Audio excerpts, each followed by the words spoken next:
ये जो stock market है ना, इसके बारे में आपने कभी अपने रिलेटिव से, अपने पेरेंट्स से अच्छा नहीं सुना होगा। ज्यादातर लोग आपको यही कहेंगे कि स्टॉक मार्केट से भैया दूर ही रहना, क्योंकि यहाँ तो नुकसान हो जाता है, लोग डूब जाते हैं, बर्बाद हो जाते हैं, अपने घर बार बेच देते हैं। लेकिन ये बात आपको वही लोग बताएंगे जिन्होंने कभी खुद स्टॉक मार्केट में इन्वेस्ट नहीं किया होता, उनको स्टॉक मार्केट के बारे में बिल्कुल भी नॉलेज नहीं होती है। वही लोग ये बातें करते हैं और उनकी जितनी भी नॉलेज उनके पास आई होती है वो आई होती है न्यूज़पेपर्स के थ्रू, जहां पर भी उन्होंने नेगेटिव खबरें पढ़ी होती है, या फिर मूवीज के थ्रू। इवन जब भी किसी को बर्बाद होते हुए, खत्म होते हुए दिखाना हो, वहां पर जो मूवी वाले हैं वो ये दिखा देते हैं कि इसने स्टॉक मार्केट में इन्वेस्ट किया था इसलिए बर्बाद हो गया। इवन आपने लगे रहो मुन्ना भाई मूवी देखी होगी, जिसमें जिमी शेरगिल का एक कैरेक्टर था विक्टर डिसूजा, जिसको स्टॉक मार्केट में 7 लाख रुपए का नुकसान हुआ होता है और उसके बाद मुन्ना भाई उसकी मदद करते हैं और मदद के नाम पर भी उसको यही बोलते हैं कि जाके अपने पिताजी को सच सच बता दे कि तेरे को स्टॉक मार्केट में नुकसान हो गया है। मतलब हर जगह पर नेगेटिविटी ही स्टॉक मार्केट के बारे में बताई गई है। और क्योंकि हमारी जो सोसाइटी है उसकी आधी से ज्यादा जो नॉलेज है वो किस्से, कहानियों और स्पेशली बॉलीवुड से ही आती है, इसलिए स्टॉक मार्केट बहुत ज्यादा नेगेटिव हो चुका है। लेकिन मैं आपको बता दूं कि स्टॉक मार्केट से पैसे कमाए जा सकते हैं और स्टॉक मार्केट से पैसे कमाने के बहुत सारे तरीके हैं।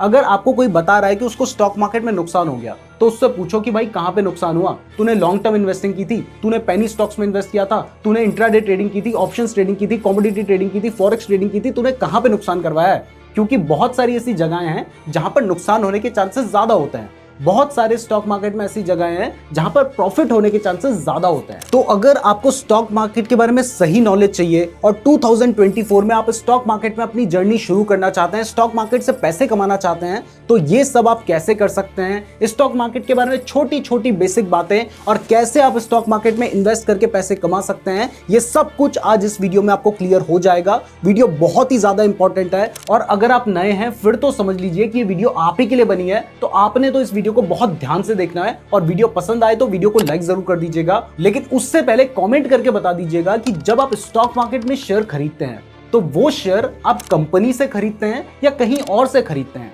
या आपने अभी के अभी कमेंट करना है। आगे ये कंसेप्ट आपका क्लियर हो जाएगा, तो अभी कमेंट कर दीजिएगा और साथ ही हमारे चैनल को सब्सक्राइब करना भी मत भूलिएगा।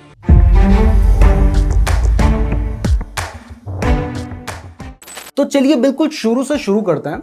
तो जब नए लोग स्टॉक मार्केट में आते हैं ना, उनको पता है क्या लगता है? उनको लगता है कि जब वो स्टॉक मार्केट से शेयर खरीद रहे हैं, इसका मतलब वो डायरेक्टली उस कंपनी से शेयर खरीद रहे हैं और जो पैसा वो दे रहे हैं वो डायरेक्टली कंपनी के पास जा रहा है। लेकिन ऐसा नहीं है।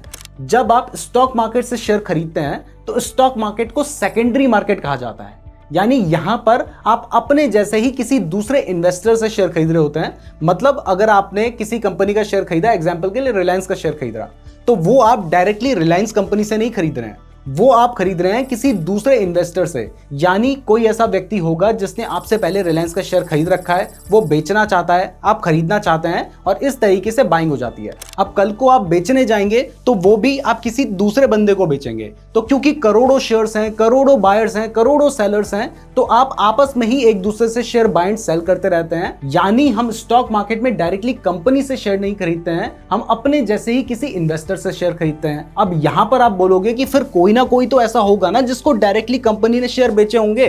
कौन है वो जिसको डायरेक्टली कंपनी शेयर बेच रही है और उसके बाद वो हमको बेच रहा है? तो वो भी हम जैसे इन्वेस्टर्स ही हैं जिनको डायरेक्टली कंपनी शेयर बेचती है। और जब डायरेक्टली कंपनी शेयर बेचना चाहती है तब वो अपना आईपीओ निकालती है।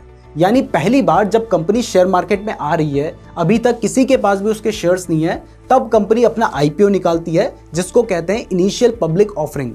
तो अगर कोई कंपनी अपना आईपीओ लेकर आई है और आपको डायरेक्टली उस कंपनी से शेयर खरीदना है, तो आपको उसके आईपीओ में अप्लाई करना है। अब आप और हम जैसे करोड़ों इन्वेस्टर्स आईपीओ में अप्लाई करते हैं। अगर मान लीजिए जो सब्सक्रिप्शन है, मतलब कंपनी अगर मान लीजिए 5,000 करोड़ उठाना चाहती है और 10,000 करोड़ लोग देने के लिए तैयार हो गए, तो वहां पर कंपनी तो 5,000 करोड़ ही लेना चाहती है। तो कुछ लोगों को अलॉटमेंट होगी, कुछ को नहीं होगी। तो अगर आपको अलॉटमेंट होती है तो डायरेक्टली आपके डीमैट अकाउंट में शेयर आ जाएंगे और इस टाइम पर आप पहले वो व्यक्ति होंगे जिसको डायरेक्टली कंपनी से शेयर आए हैं। अब कल को जब वो कंपनी स्टॉक मार्केट में लिस्ट हो जाएगी, उसके बाद कंपनी शेयर नहीं बेचेगी, उसके बाद आप किसी और को बेचेंगे, वो किसी और को बेचेगा, वो किसी और को बेचेगा और ऐसे हम आपस में एक दूसरे को शेयर्स बेचते रहेंगे। तो इस तरीके से स्टॉक मार्केट काम करता है। अब दूसरा मिसकंसेप्शन जो इन्वेस्टर्स के माइंड में रहता है वो ये है कि अगर शेयर की प्राइस गिर जाएगी तो समझो उनको नुकसान हो जाएगा। लेकिन ये पूरी तरह से सही नहीं है, क्योंकि आपको पता होगा कि मार्केट तो गिरता रहता है, बढ़ता रहता है, कभी बढ़ेगा कभी गिरेगा। इवन कोरोना के टाइम पर तो मार्केट बहुत ज्यादा गिर गया था, उसके बाद थोड़े ही टाइम पर बहुत ज्यादा बढ़ भी गया था। तो अगर मान लीजिए किसी कंपनी के शेयर की प्राइस गिर गई है और आपको पता है कि वो कंपनी अच्छी है, तो हो सकता है कि कल को उसके शेयर की प्राइस वापस बढ़ जाए और आपको नुकसान होने की बजाय प्रॉफिट हो जाए। तो ये इस बात पर डिपेंड करता है कि कब आप शेयर को बाय करते हैं, कब आप शेयर को सेल करते हैं। यानी अगर शेयर की प्राइस गिर रही है तो इसका मतलब ये बिल्कुल भी नहीं है कि आपको नुकसान हो गया है। आपको नुकसान तब होगा जब गिरने के बाद आप उसको बेच दें। और इसका उल्टा, अगर मान लीजिए कभी शेयर की प्राइस बढ़ गई है तो इसका मतलब भी नहीं है कि आपको प्रॉफिट हो गया है, आपकी जेब में पैसा आ गया है। आपको एक्चुअल प्रॉफिट तब होगा जब आप उस शेयर को बेच देंगे। यानी जब तक शेयर आपके पास है तब तक आपको कोई भी प्रॉफिट या नुकसान नहीं होता है, जब आप उसको बेचते हैं तभी प्रॉफिट या नुकसान होता है। तो अब आपके मिसकंसेप्शन क्लियर हो गए हैं, तो चलिए अब कुछ बेसिक बातों से शुरू करते हैं। डोंट वरी, आगे मैं आपको ये भी बताऊंगा कि कैसे आप स्टॉक मार्केट में इन्वेस्ट कर सकते हैं, कहां पर जाना है स्टॉक मार्केट में इन्वेस्ट करने के लिए, कहां से खरीदना है, मोबाइल से खरीदना है तो कैसे खरीदना है, ये सब कुछ मैं आपको आगे बताने जा रहा हूं। तो वीडियो को ध्यान से देखते रहिए। तो अब समझते हैं स्टॉक मार्केट की सबसे बेसिक चीज, स्टॉक और शेयर। ये स्टॉक क्या होता है, शेयर क्या होता है, ये क्या दोनों एक ही चीज होती हैं? अब आप कहोगे हाँ ये दोनों एक ही चीज तो होती हैं, लेकिन एक्चुअल में इन दोनों में थोड़ा सा डिफरेंस है। तो सबसे पहले समझते हैं कि ये शेयर होता क्या है। तो देखिए, शेयर का मतलब है एक कंपनी का छोटा सा हिस्सा।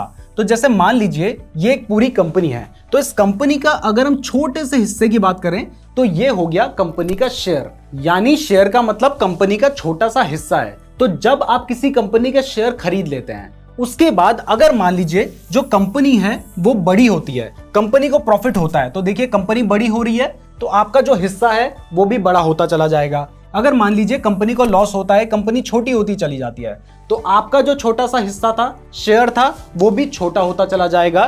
तो अब जब आपने एक कंपनी में इन्वेस्ट कर दिया है, उसका शेयर खरीद लिया है ना, तो अब आप उस कंपनी से इस छोटे से हिस्से की तरह जुड़ चुके हैं। कंपनी बड़ी होगी तो आपका जो हिस्सा है वो बड़ा होगा, यानी आपने जो पैसा इन्वेस्ट किया है वो भी बढ़ेगा।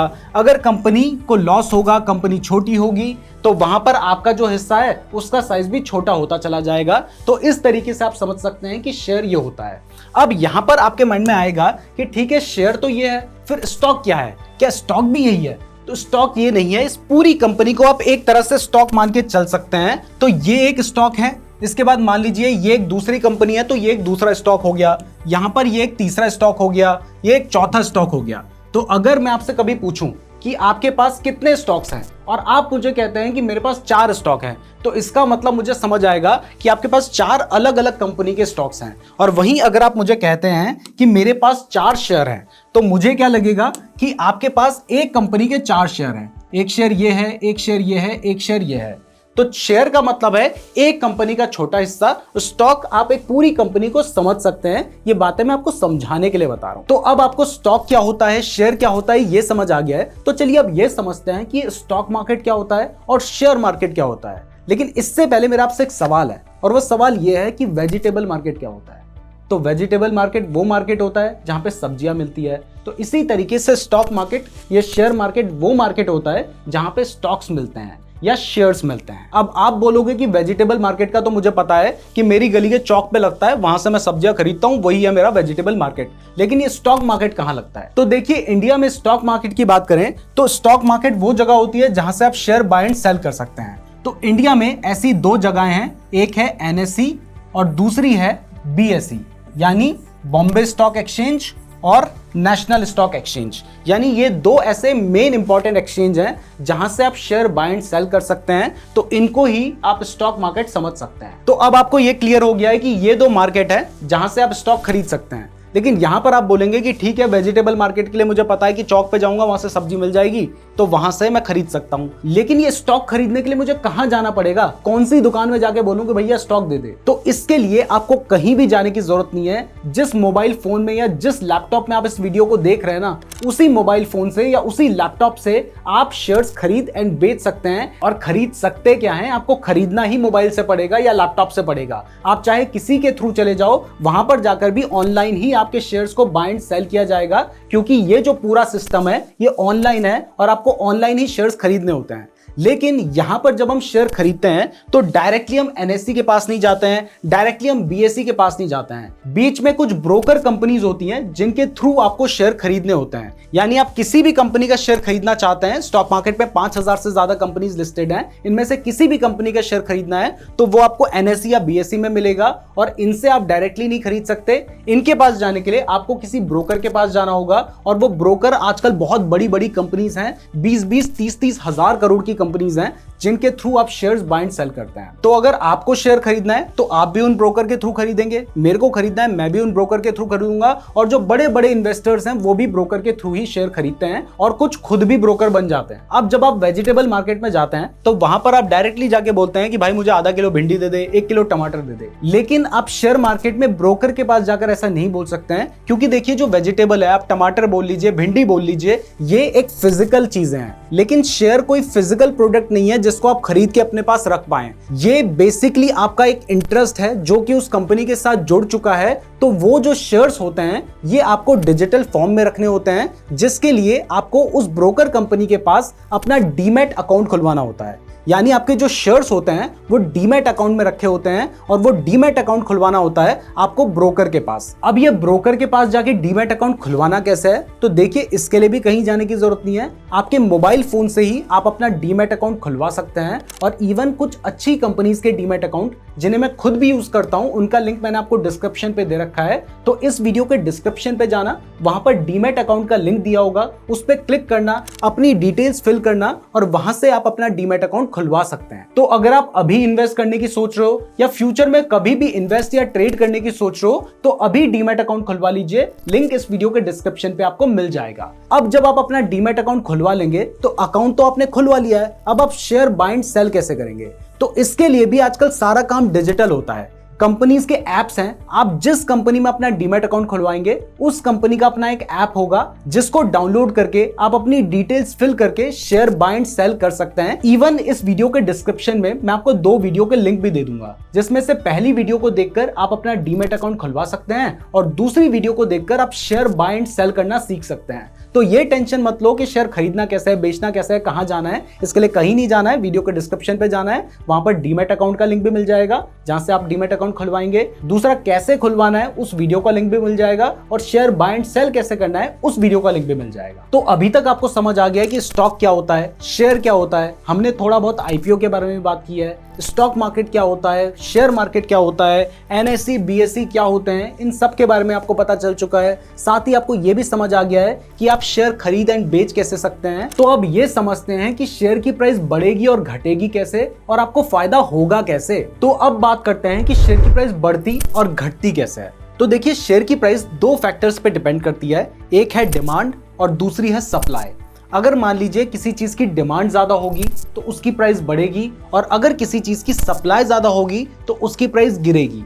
आप इसको भी वेजिटेबल मार्केट से ही कंपेयर करके देखते हैं। आपने सुना होगा कि इस साल टमाटर सारे खराब हो गए हैं, बहुत कम टमाटर बचे हैं। तो जब टमाटर की खेती खराब हो जाती है, बहुत कम लोगों के पास टमाटर बचते हैं, तब टमाटर की प्राइस बहुत ऊपर चली जाती है। इस बार तो इवन 200-250 रुपए तक चली गई थी 1 किलो की। और किसी साल आपने सुना होगा कि इस साल टमाटर की बहुत अच्छी खेती हुई है, उस साल बहुत ज्यादा टमाटर्स आ गए हैं, तो उस टाइम पर जो टमाटर की प्राइस होती है वो घटकर 10 रुपए 20 रुपए किलो भी मिल जाता है। यानी वेजिटेबल्स की अगर सप्लाई ज्यादा है, ज्यादा टमाटर है तो टमाटर सस्ता मिलता है और अगर कम टमाटर है तो टमाटर महंगा मिलता है। तो इसी तरीके से अगर किसी कंपनी के शेयर्स ज्यादा मार्केट में अवेलेबल हैं, अब शेयर मार्केट में ज्यादा कब अवेलेबल होंगे? जब ज्यादा लोग बेचने के लिए तैयार बैठे होंगे, तो उस टाइम पर शेयर की प्राइस घटेगी। और अगर किसी कंपनी के शेयर्स मार्केट में कम अवेलेबल हैं, मतलब ज्यादा लोग खरीदना चाहते हैं लेकिन कम लोग बेचना चाहते हैं, तो उस टाइम पर उस शेयर की प्राइस बढ़ेगी। अब टमाटर के केस में तो हमें पता था कि टमाटर कम उगे हैं और उसकी सप्लाई कम है, जबकि खरीदने वाले तो उतने ही हैं, जिस वजह से उसकी प्राइस बढ़ी है। लेकिन शेयर के केस में क्यों ज्यादा लोग खरीदना चाहेंगे और कम लोग बेचना चाहेंगे? ज्यादा लोग तभी खरीदना चाहेंगे जब उन्हें लगेगा कि कंपनी बड़ी होने वाली है, उस कंपनी को और प्रॉफिट होने वाला है, कंपनी आगे बढ़ने वाली है। तो जब लोगों को लगेगा कि कंपनी आगे बढ़ने वाली है, कंपनी को बहुत प्रॉफिट होने वाला है, तो उस टाइम पर कम लोग बेचना चाहेंगे और नए लोग खरीदना चाहेंगे और ऐसे उसके शेयर की प्राइस बढ़ेगी। और अगर कभी इन्वेस्टर्स को लगता है कि कंपनी को लॉस होने वाला है, तो ऐसे में जो लोग खरीदने की सोच रहे होंगे वो बोलेंगे नहीं भैया हमें नहीं खरीदना, और जो लोग बेचना नहीं भी चाह रहे थे वो कहेंगे भाई कोई तो खरीद लो, कोई तो खरीद लो। यानी वो बेचना चाह रहे हैं, कम लोग खरीदना चाह रहे हैं, तो उस टाइम पर उसके शेयर की प्राइस घटेगी। तो ये डिमांड एंड सप्लाई के हिसाब से ही शेयर की प्राइस बढ़ती और घटती है। तो अभी तक आपको ये सब कुछ क्लियर हो गया है, तो अब समझते हैं कि शेयर मार्केट से पैसे कमाने कैसे हैं, जो कि सबसे ज्यादा इंपॉर्टेंट है। लेकिन इसको समझने से पहले मैं आपको 10 ऐसी बेसिक चीजें बताता हूं स्टॉक मार्केट के बारे में, जो कि आपको स्टॉक मार्केट में एंटर करने से पहले पता होनी ही चाहिए। तो इसमें सबसे पहली है टाइमिंग। देखिए, जब आप स्टॉक मार्केट में शेयर बाय एंड सेल करना चाहते हैं तो ऐसा नहीं है कि वो आप कभी भी कर सकते हैं। इसकी एक टाइमिंग होती है जो कि इंडिया में है सुबह के 9:15 से शाम के 3:30 बजे तक। यानी अगर आपको शेयर बाय एंड सेल करना है तो इसी टाइमिंग के बीच में आप कर सकते हैं। और शेयर मार्केट हफ्ते में 5 दिन चलता है, मंडे टू फ्राइडे। नेक्स्ट, आपने कई बार बुल एंड बियर के बारे में सुना होगा या बुलिश एंड बियरिश के बारे में सुना होगा। तो बुलिश का मतलब होता है मार्केट बढ़ रहा है एंड बियरिश का मतलब होता है मार्केट गिर रहा है। नेक्स्ट, आपको लग रहा होगा अभी तक जितनी बातें मैंने बताई है कि आप शेयर मार्केट से किसी भी कंपनी का शेयर खरीद सकते हैं, लेकिन ऐसा नहीं है। जो कंपनी शेयर मार्केट में लिस्टेड हैं, जिन्होंने खुद को आईपीओ लाकर लिस्ट करवाया है, आप उन्हीं कंपनीज के शेयर खरीद सकते हैं। और ऐसी लगभग 5000 कंपनी शेयर मार्केट में लिस्टेड है। नेक्स्ट, अब बात करते हैं स्टॉक इंडाइसेस की। तो आपने कहीं ना कहीं पे निफ्टी और सेंसेक्स का नाम तो सुना ही होगा। तो जो नेशनल स्टॉक एक्सचेंज के बारे में मैंने आपको बताया था ना, उसका एक इंडेक्स है निफ्टी 50, जिसमें नेशनल स्टॉक एक्सचेंज यानी एनएससी के टॉप 50 स्टॉक्स होते हैं। तो अगर निफ्टी बढ़ता है तो माना जाता है कि ओवरऑल स्टॉक मार्केट बढ़ रहा है, और अगर निफ्टी घटता है तो माना जाता है कि ओवरऑल स्टॉक मार्केट गिर रहा है। ऐसे ही मैंने आपको बीएसई के बारे में बताया था, तो उसका भी अपना एक इंडेक्स है जिसको सेंसेक्स बोला जाता है, और उसमें बीएसई के टॉप 30 स्टॉक्स आते हैं। तो अगर सेंसेक्स बढ़ता है तो भी माना जाता है कि स्टॉक मार्केट बढ़ रहा है, और सेंसेक्स घटता है तो माना जाता है कि ओवरऑल स्टॉक मार्केट गिर रहा है। तो अगर कभी आपको यह पता करना हो कि ओवरऑल स्टॉक मार्केट बढ़ रहा है या घट रहा है, तो आप यहां पर यह देखेंगे कि निफ्टी बढ़ रहा है या घट रहा है, या सेंसेक्स बढ़ रहा है या घट रहा है, तो इससे आपको पता चल जाएगा। नेक्स्ट, अब देखो स्टॉक मार्केट में ना एक बॉडी होती है सेबी, जो कि है securities and exchange board of India, जो कि पूरे स्टॉक मार्केट को रेगुलेट करती है, और ये गवर्नमेंट बॉडी है। तो ये जो हमारा स्टॉक मार्केट है, इसको गवर्नमेंट रेगुलेट कर रही है, कंट्रोल कर रही है, जिसके लिए उन्होंने बॉडी बना रखी है सेबी। और वो पूरा ध्यान रखता है कि स्टॉक मार्केट में कहीं पर कोई स्कैम ना हो रहा हो। अगर कोई स्टॉक मार्केट में फ्रॉड कर रहा होता है, स्कैम कर रहा होता है, तो सेबी उसको पकड़ती है और उसको पनिश करती है। इसके साथ ही सेबी स्टॉक मार्केट से रिलेटेड कुछ रूल्स भी बनाती है। अब नेक्स्ट बात करते हैं सेक्टर की। देखिए, हमारा जो स्टॉक मार्केट है ये कुछ सेक्टर्स में डिवाइडेड है। जैसे ऑटो एक सेक्टर है, टेक्नोलॉजी एक सेक्टर है। अब ये सेक्टर होता क्या है, तो जो एक जैसी कंपनीज होती हैं उन्हें एक सेक्टर में माना जाता है। जैसे गाड़ियों से रिलेटेड जितनी कंपनी होंगी वो ऑटो सेक्टर में आ जाएंगी, आईटी से रिलेटेड जितनी कंपनीज होंगी वो आईटी सेक्टर में आ जाएंगी, बैंक से रिलेटेड जितनी कंपनीज होंगी, एसबीआई हो गया, पीएनबी हो गया, ये सब बैंक सेक्टर में आ जाएंगी। अब नेक्स्ट चीज जो आपको पता होनी चाहिए वो ये है कि शेयर सस्ता है या फिर महंगा है, ये हमें कैसे पता चलेगा। अगर मैं आपसे पूछूं कि एक कंपनी का शेयर 10 रुपए का मिल रहा है, दूसरी कंपनी का शेयर 100 रुपए का मिल रहा है, तो कौन सी कंपनी अच्छी है? आपको क्या लगता है कौन सी कंपनी अच्छी है, ये अभी कमेंट कर दीजिए। साथ ही अभी तक आपने वीडियो को लाइक नहीं किया तो वीडियो को लाइक भी कर दीजिएगा। और हाँ, अगर आपको स्टॉक मार्केट के बारे में सीरियसली सीखना है ना, तो हमारे चैनल को सब्सक्राइब तो जरूर कर ही दीजिएगा। तो अगर आपने कमेंट कर दिया है कि 10 रुपए वाला सस्ता है या फिर 100 रुपए वाला, तो चलिए आगे बढ़ते हैं और समझते हैं कि एक्चुअल में कौन सा शेयर सस्ता है और कौन सा शेयर महंगा है। तो देखिए, ये सिर्फ शेयर की प्राइस देखकर पता किया ही नहीं जा सकता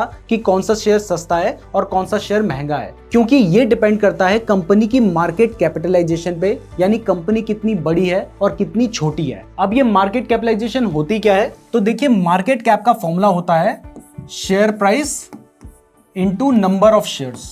तो इस फॉर्मूले को देखकर एक बात को समझिए कि जो मार्केट कैपिटलाइजेशन है कंपनी की, वो सिर्फ शेयर प्राइस पर डिपेंड नहीं करती है, वो नंबर ऑफ शेयर्स पर भी डिपेंड करती है। तो अगर मान लीजिए कोई कंपनी है जिसके शेयर की प्राइस 10 रुपए है, लेकिन उसने मार्केट में अपने 1000 शेयर्स निकाल रखे हैं, तो अब उसकी मार्केट कैपिटलाइजेशन कितनी हो जाएगी? उसकी मार्केट कैपिटलाइजेशन हो जाएगी 10,000 रुपए। लेकिन वही मान लीजिए एक कंपनी है जिसके शेयर की प्राइस है 100 रुपए, लेकिन उसने मार्केट में सिर्फ 10 शेयर निकाल रखे हैं, तो अब उसकी मार्केट कैपिटलाइजेशन कितनी हो जाएगी? 1000 रुपए। तो इस केस में कौन सी कंपनी बड़ी हो गई? तो इस केस में वो कंपनी बड़ी हो गई जिसके शेयर की प्राइस 10 रुपए थी, ना कि 100 रुपए, क्योंकि ये कंपनी के नंबर ऑफ शेयर्स पर भी डिपेंड करता है। तो कभी भी सिर्फ कंपनी के शेयर की प्राइस को देखकर ये जज मत कीजिएगा कि कंपनी बड़ी है या छोटी। आपको उसके लिए कंपनी की मार्केट कैपिटलाइजेशन देखनी होगी। नेक्स्ट, अब मार्केट कैपिटलाइजेशन से ही आपको बता दूं कि कंपनी जनरली 3 तरह की होती है। एक होती है लार्ज कैप कंपनी, दूसरी होती है मिड कैप कंपनी और तीसरी होती है स्मॉल कैप कंपनी। इसमें लार्ज कैप कंपनीज वो कंपनीज होती हैं जिनकी मार्केट कैपिटलाइजेशन जनरली माना जाता है कि 20,000 करोड़ से ज्यादा है। ये कोई स्ट्रिक्ट रूल नहीं है, लेकिन फिर भी आपको बता दूं कि जिस कंपनी की मार्केट कैपिटलाइजेशन 20,000 करोड़ से ज्यादा है उसको माना जाता है लार्ज कैप कंपनीज। अब ये जो लार्ज कैप कंपनीज हैं ये जनरली बहुत सेफ होती हैं, लेकिन इनमें उतना ज्यादा रिटर्न्स नहीं मिल पाते क्योंकि ऑलरेडी ये बहुत बड़ी कंपनी है, तो और ज्यादा एक्सपेंड होने के चांसेस इनके पास कम होते हैं।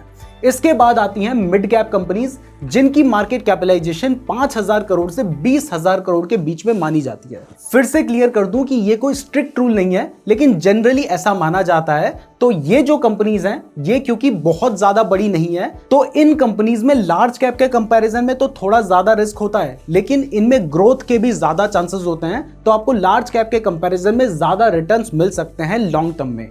इसके बाद आती हैं स्मॉल कैप कंपनीज। जितनी भी कंपनीज की मार्केट कैपिटलाइजेशन 5,000 करोड़ से कम है उनको स्मॉल कैप कंपनीज माना जाता है। अब इसमें रिस्क बहुत ज्यादा होता है, लेकिन क्योंकि ये छोटी कंपनीज हैं तो इनके बड़े होने के बहुत ज्यादा चांसेस हैं, तो ये आपको बहुत ज्यादा रिटर्न्स भी दे सकती हैं। तो अब ये इन्वेस्टर के ऊपर डिपेंड करता है कि उसको कितना रिस्क लेना है। अगर आप ज्यादा रिस्क ले सकते हैं तो आपको ज्यादा रिटर्न्स मिलने के चांसेस भी ज्यादा होंगे, लेकिन ज्यादा लॉस भी हो सकता है। तो अगर आप कम रिस्क लेंगे तो आपको लॉस होने के चांसेस भी कम होंगे, लेकिन आपको उतने ज्यादा रिटर्न्स भी नहीं मिल पाएंगे। और फाइनली, स्टॉक मार्केट से पैसे कमाने कैसे हैं, इससे पहले बात करते हैं कि आपको कौन सी कंपनीज में इन्वेस्ट करना चाहिए। तो यहां पर माना जाता है कि जिन कंपनीज को आप जानते हैं, जिनके प्रोडक्ट्स आप यूज करते हैं, आप उनमें इन्वेस्ट कर सकते हैं। लेकिन ऐसा नहीं है कि उनमें भी आंख बंद करके इन्वेस्ट कर देना है। जैसे मान लीजिए कि अगर आप मैगी बहुत खाते हैं तो आपने देखना है कि ये मैगी बनाती कौन सी कंपनी है। तो जब आप मैगी के पैकेट में देखेंगे तो आपको पीछे दिखाई देगा कि मैगी नेस्ले कंपनी बनाती है। तो अब आपको स्टॉक मार्केट में जाके सर्च करना है, गूगल पे भी सर्च कर सकते हो, अपने डीमैट अकाउंट में भी सर्च कर सकते हो कि नेस्ले स्टॉक मार्केट में लिस्टेड है या फिर नहीं। तो आपको दिखाई दे रहा है कि वो लिस्टेड है। तो अब उसके बारे में रिसर्च कीजिए कि क्या कंपनी प्रॉफिटेबल है। अगर प्रॉफिटेबल है तो कितना प्रॉफिट हो रहा है, कितना आगे बढ़ सकती है, क्या आप आगे भी मैगी खाते रहेंगे, क्या उसका कंपटीशन बढ़ रहा है, ये सब कंसीडर करने के बाद एक स्टॉक में इन्वेस्ट किया जाता है। सिमिलरली, अगर मान लीजिए आप पेटीएम का यूज करते हैं तो वहां पर भी पेटीएम भी स्टॉक मार्केट में लिस्टेड है, तो उसके बारे में भी आप जान सकते हैं। आपको दिखाई देगा कि इस कंपनी को तो बहुत लंबे टाइम से लॉस हो रहा है, तो वहां पर आप उस हिसाब से डिसीजन ले सकते हैं। मैं यहाँ पर कुछ भी नहीं बता सकता कि आपको क्या बाय करना है, क्या सेल करना है, मैं आपको एक जनरल आइडिया दे रहा हूं। तो अब आपको बेसिक बातें जो स्टॉक मार्केट में इन्वेस्ट करने के लिए पता होनी चाहिए वो पता चल चुकी हैं। तो अब बात करते हैं कि स्टॉक मार्केट से पैसे कमाने कैसे हैं। तो देखिए, स्टॉक मार्केट से पैसे कमाने के काफी सारे तरीके होते हैं। जैसे स्टॉक मार्केट में आप लॉन्ग टर्म के लिए इन्वेस्टिंग कर सकते हैं, आप इंट्राडे ट्रेडिंग कर सकते हैं, आप ऑप्शंस ट्रेडिंग कर सकते हैं, आप स्विंग ट्रेडिंग कर सकते हैं, या फिर इसके अलावा आप डायरेक्टली स्टॉक मार्केट में इन्वेस्ट करने की जगह म्यूचुअल फंड में इन्वेस्ट कर सकते हैं, ईटीएफ में इन्वेस्ट कर सकते हैं, इंडेक्स फंड में इन्वेस्ट कर सकते हैं। अब देखिए, यहां पर ये जो लॉन्ग टर्म इन्वेस्टिंग है इसके बारे में अभी मैं डिटेल में बात करूंगा, लेकिन बाकी के बारे में मैं आपको थोड़ा थोड़ा शॉर्ट में बता देता हूं। तो शुरू करते हैं इंट्राडे ट्रेडिंग से। तो देखिए, इंट्राडे ट्रेडिंग में होता क्या है कि आप आज शेयर बाय करते हैं और आज के आज ही उसे सेल कर देते हैं। तो अब क्योंकि यहां पर आपका टाइम पीरियड कम है और एक दिन में तो शेयर की प्राइस बढ़ भी सकती है, घट भी सकती है, तो यहां पर रिस्क ज्यादा होता है। ऊपर से आप इंट्राडे ट्रेडिंग मार्जिन लेकर करते हैं तो और ज्यादा रिस्क बढ़ जाता है, लेकिन आपको रिटर्न्स भी एक ही दिन के अंदर मिल सकते हैं। तो अगर आपको इंट्राडे ट्रेडिंग करनी है, आपको ये जमता है, तो पहले ही बता दूं कि बहुत ज्यादा रिस्की है। लेकिन अगर आप इसके बारे में डिटेल में सीखना चाहते हैं तो इसके ऊपर हमने एक प्लेलिस्ट बना रखी है जिसको देखकर आप इंट्राडे ट्रेडिंग के बारे में सीख सकते हैं। अब इसके बाद नेक्स्ट है options trading. Options trading intraday trading से भी बहुत ज्यादा रिस्की होती है, क्योंकि यहां पर हम स्टॉक को डायरेक्टली बाय नहीं करते, हम उसके कॉन्ट्रैक्ट को बाय करते हैं जिसकी एक्सपायरी होती है, और एक्सपायरी के दिन बहुत सारे कॉन्ट्रैक्ट्स की प्राइस जीरो हो जाती है। तो ये जो ऑप्शंस ट्रेडिंग होती है इसमें कॉन्ट्रैक्ट की प्राइस बहुत तेजी से बढ़ती और घटती है। तो यानी इसमें एक दिन के अंदर आपका पैसा डबल ट्रिपल भी हो सकता है और इसका उल्टा जीरो भी हो सकता है। तो ये और ज्यादा रिस्की है। शुरुआत में अगर आपको स्टॉक मार्केट के बारे में कुछ भी नहीं पता है तो आपको ऑप्शंस ट्रेडिंग में डायरेक्टली घुसना नहीं चाहिए, लेकिन सीखना तो सब कुछ चाहिए ना। तो इसके ऊपर भी हमने एक प्लेलिस्ट बना रखी है जिसमें आपको टोटल 6 वीडियोस देखने को मिल जाएंगी, उसका लिंक भी डिस्क्रिप्शन पे मिल जाएगा, तो आप इस प्लेलिस्ट को देख सकते हैं अगर आपको ऑप्शंस ट्रेडिंग के बारे में सीखना है। अब आते हैं स्विंग ट्रेडिंग पे। तो स्विंग ट्रेडिंग में जनरली इंट्राडे ट्रेडिंग और ऑप्शंस ट्रेडिंग के कंपैरिजन में थोड़ा कम रिस्क होता है, क्योंकि यहां पर आप थोड़े लंबे टाइम के लिए शेयर को बाय करते हैं, लेकिन इसके लिए आपको टेक्निकल एनालिसिस करना अच्छे से आना चाहिए। तो अगर आपको स्विंग ट्रेडिंग के बारे में जानना है, इसके बारे में सीखना है, तो स्विंग ट्रेडिंग के ऊपर भी हमने एक वीडियो बना रखी है, आप उस वीडियो को देख सकते हैं। और अब बात करें म्यूचुअल फंड की, इंडेक्स फंड की या फिर एक्सचेंज ट्रेडेड फंड की, तो ये सभी म्यूचुअल फंड के ही टाइप हैं। तो इसमें आप डायरेक्टली अपना पैसा स्टॉक मार्केट में इन्वेस्ट नहीं करते हैं, स्टॉक्स में इन्वेस्ट नहीं करते हैं। यहां पर आप अपने पैसे को बड़ी बड़ी एसेट मैनेजमेंट कंपनीज को देते हैं, जो कि आपके पैसे को स्टॉक मार्केट में इन्वेस्ट करते हैं, और हमारे जैसे हजारों लाखों लोग उस कंपनी को पैसे दे रहे हैं, तो वो कंपनी कई हजार करोड़ रुपए मैनेज करती है, जिससे वो रिस्क को अच्छे से डाइवर्सिफाई कर पाती है, उनको ज्यादा एक्सपीरियंस होता है। तो वहां पर भी आप अपने पैसे इन्वेस्ट कर सकते हैं, ये भी स्टॉक मार्केट के अंदर ही आ जाएगा। अब इसमें ट्रेडिंग के कंपैरिजन में तो बहुत ही कम रिस्क होता है, इवन स्टॉक मार्केट के कंपैरिजन में भी रिस्क कम होता है, लेकिन रिटर्न्स मिलने में ज्यादा टाइम लगता है, और डायरेक्ट स्टॉक इन्वेस्टमेंट के कंपैरिजन में थोड़ा कम रिटर्न्स मिलते हैं। अगर आपको स्टॉक मार्केट की नॉलेज है तो आप डायरेक्ट स्टॉक्स में इन्वेस्ट करके म्यूचुअल फंड के कंपैरिजन में थोड़ा ज्यादा रिटर्न्स कमा सकते हैं। अब बात करते हैं लॉन्ग टर्म इन्वेस्टिंग की। तो देखिए, लॉन्ग टर्म इन्वेस्टिंग में होता क्या है कि हम किसी कंपनी के शेयर को खरीदते हैं और उसको लंबे टाइम के लिए अपने पास रखते हैं।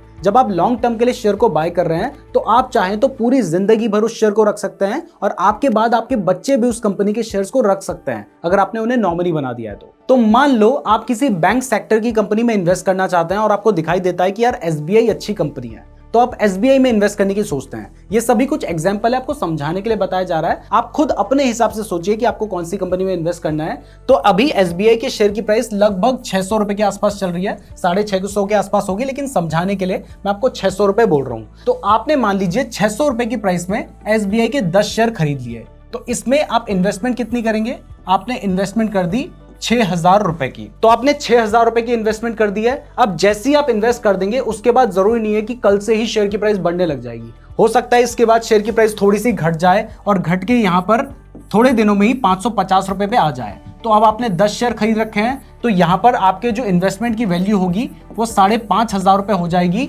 जबकि आपने 6,000 रुपए इन्वेस्ट किए थे, यानी आपको 500 रुपए का लॉस नजर आ रहा होगा।